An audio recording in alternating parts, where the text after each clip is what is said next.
Hello, Richard here from EagleSix Airsoft. We are going to be testing, which I thought I did already, but I can't seem to find a video, but we're going to be testing this Mark 46 and NGRS. So this one has had, obviously they don't have a huge amount of upgrades, but we can do things for range and accuracy. Obviously we can utilise in the original barrel, we can do an R-hop patch.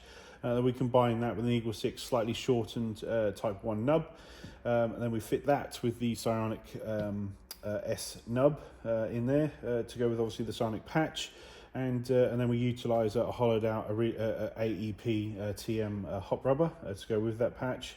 So that then obviously sorts out the extra range, because obviously our hops can over hop 3.2 arrow, so you will be maximising every possible range from the build, and obviously able to send heavier ammos, tighter groupings, that sort of thing.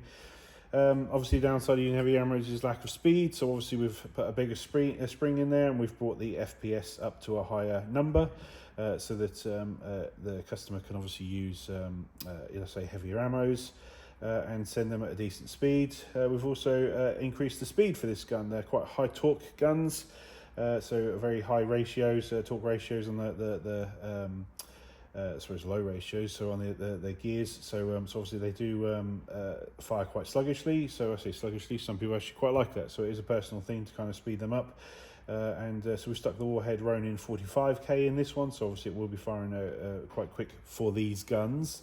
Remember, it's all relative because they are refined recoil systems. You know, they're never going to be 65 rounds per second builds. You know, they're still recoil guns. They're still designed to have this backwards forwards motion, this felt recoil effect.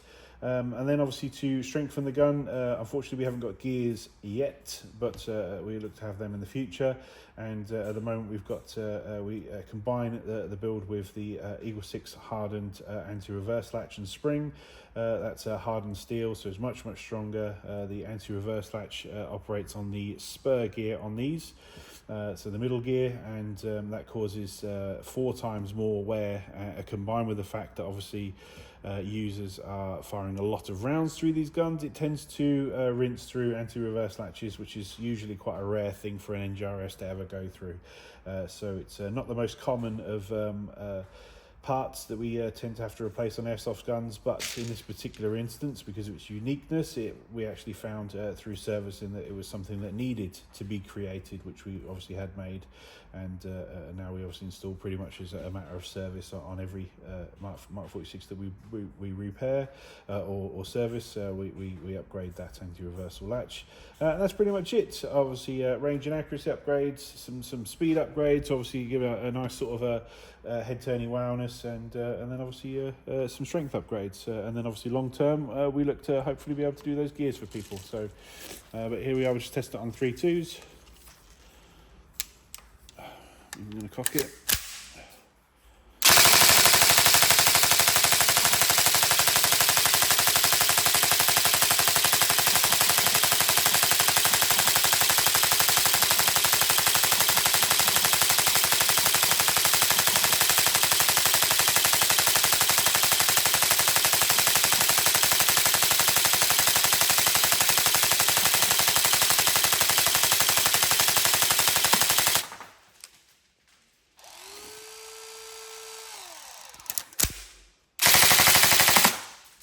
There we go, so all tested, working. This is obviously one of the earlier Mark 46s, so make sure you pay attention to the tightness of these screws at the back here. Don't let them get loose. The later generations have moved to a 6 screw design, and it's a bit more robust. But the earlier ones still have the 4 screws, and like I say, if they get loose, and then there's very few actually holding it in. So keep an eye on those. That was a note from our engineer on that one, to make sure you keep them tight. But yeah, other than that, yeah, we hope you enjoy. Any other problems, let us know, but have fun. Thank you.